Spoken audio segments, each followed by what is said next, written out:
असलामुअलैकुम दोस्तों, ਤੁਸੀਂ ਵੇਖ ਰਹੇ ਹੋ ਪਾਕ ਪੰਜਾਬ ਟੀਵੀ ਤੇ ਮੈਂ ਆ ਤੁਹਾਡਾ ਦੋਸਤ ਅਬਦੁਲ ਵਾਹਦ।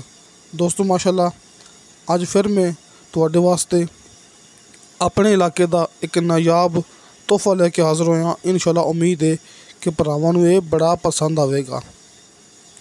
ਦੋਸਤੋ ਮਾਸ਼ਾਅੱਲਾ ਇਹ ਆਪਣੇ ਕੋਲੇ 35 ਏਕੜ ਇਜ਼ਰਾਈ ਜ਼ਮੀਨ ਹੈ।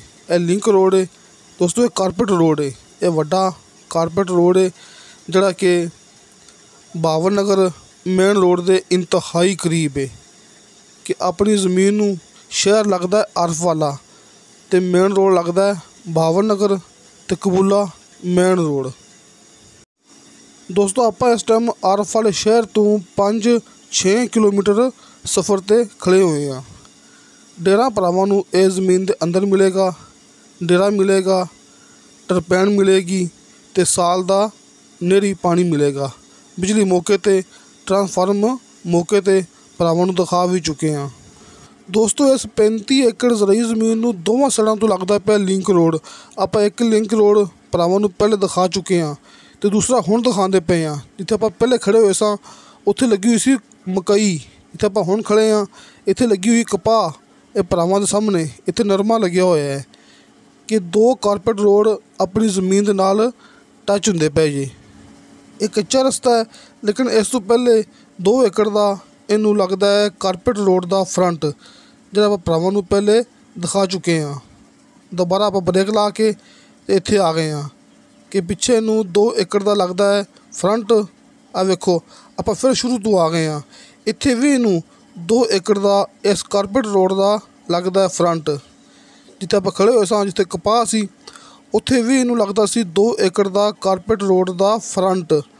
ये कारपेट रोड तसल्ली नाल वेख लो, इत्थे इनदा 2 एकड़ का फ्रंट है। दोबारा फिर आप भरावां नूं दिखा देंगे जिथे कपाह लगी हुई सी उत्थे भी इनदा 2 एकड़ का फ्रंट है। दोस्तों आप सिर्फ कारपेट रोड की गल कीती जाने आ, कच्चा रस्ता भी सरकारी है। कच्चे रस्ते समेत इनू माशाअल्लाह 10-12 एकड़ का लगता है फ्रंट अपनी इस 35 एकड़ ज़मीन नूं। दोबारा फिर मैं भरावां ले आया जिथे कपाह लगी हुई सी। आ वेखो इत्थे भी इनू 2 एकड़ का लगता है फ्रंट एक कारपेट रोड ते भरावां दे सामने। मतलब कि मेरे दोस्तों ने यह गल याद रखनी है कि एक साइड ते जिथे मकई लगी हुई सी उत्थे भी इनू 2 एकड़ का लगता है फ्रंट कारपेट रोड का। जिथे कपाह लगी हुई है इत्थे भी इनू 2 एकड़ का लगता है फ्रंट कारपेट रोड का। तो जो रस्ता कच्चा है वह भी सरकारी है तो कच्चे रस्ते समेत माशाअल्लाह इनू लगता है 10-12 एकड़ का फ्रंट जोड़ा कि सरकारी है। तो टरपैन सिस्टम कि टरपैन भरावां नूं मौके ते मिलेगी, डेरा दोस्तों नूं मौके ते मिलेगा तो बिजली वाला ट्रांसफार्म दोस्तों नूं मौके ते मिलेगा तो साल का नेरी पानी भरावां नूं मौके ते मिलेगा कि अपनी ज़मीन नूं माशाअल्लाह सालाना नेरी पानी है। ये 35 एकड़ ज़राई ज़मीन नूं। दोस्तों इन्नी गल्लां मैं भरावां नूं बार बार इस वास्ते कीती जाना कि अपनी ज़मीन ज़राई तो है भी है, ज़राई तो है लेकिन कमर्शियल भी है, कमर्शियल भी है, रिहायशी भी है। कि जड़ा आपां भरावां नूं कारपेट रोड 2 दिखाए ने, एक कपाह वाला एक मकई वाला, तुसीं उत्थे अपनी कोई कलोनी कट के कोई निज़ाम चला सकते जी तो कमर्शियल के तौर पर भी तुसीं इस्तेमाल कर सकते जी क्योंकि आप आरफ वाले शहर के इंतहाई करीब तो मेन रोड के इंतहाई करीब। तो दोस्तों अगर दोस्तों इस ज़मीन नूं खरीद के देवणगे ठेके ते तुहानूं इहदा ठेका मिलेगा 1,20,000 रुपया। दोस्तों इत्थे ज़मीन का ठेका चलता पिया 1,20,000 रुपया। तो दोस्तों इस ज़मीन की डिमांड की है मालक ने फी एकड़ के हिसाब नाल 33 लाख रुपया।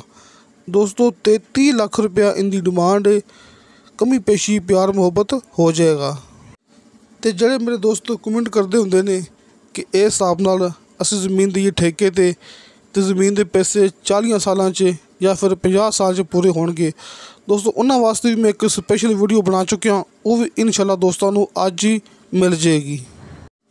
WhatsApp number and call number भरावां नूं सामने स्क्रीन ते मिल गए होणगे। ये नंबर उपर वाला ये भाई शफकत साहब का है, तुसीं इस ते कॉल भी कर सकते जी, WhatsApp ते मैसेज भी कर सकते जी। दोस्तों नंबर नीचे वाला ये मेरा है जी। फिलहाल इनते ते अपनी व्हाट्सअप ऑन है 24 घंटे, लेकिन फिलहाल कॉल वास्ते दस्तियाब नहीं है कि कॉल इनते ते बंद है। मतलब कि थोड़ी जी पर्सनल मसरूफियात की वजह नाल अपनी कॉल फिलहाल मेरी बंद है, लेकिन उपरले भाई शफकत नंबर ते कॉल ऑन है। तुसी मेरे नंबर ते व्हाट्सअप ते मैसेज कर सकते जी। तो दोस्तों इंशाअल्लाह ताला बशर्ते ज़िंदगी बा फज़ले खुदा मिलांगे अगली वीडियो ते। अल्लाह हाफिज़।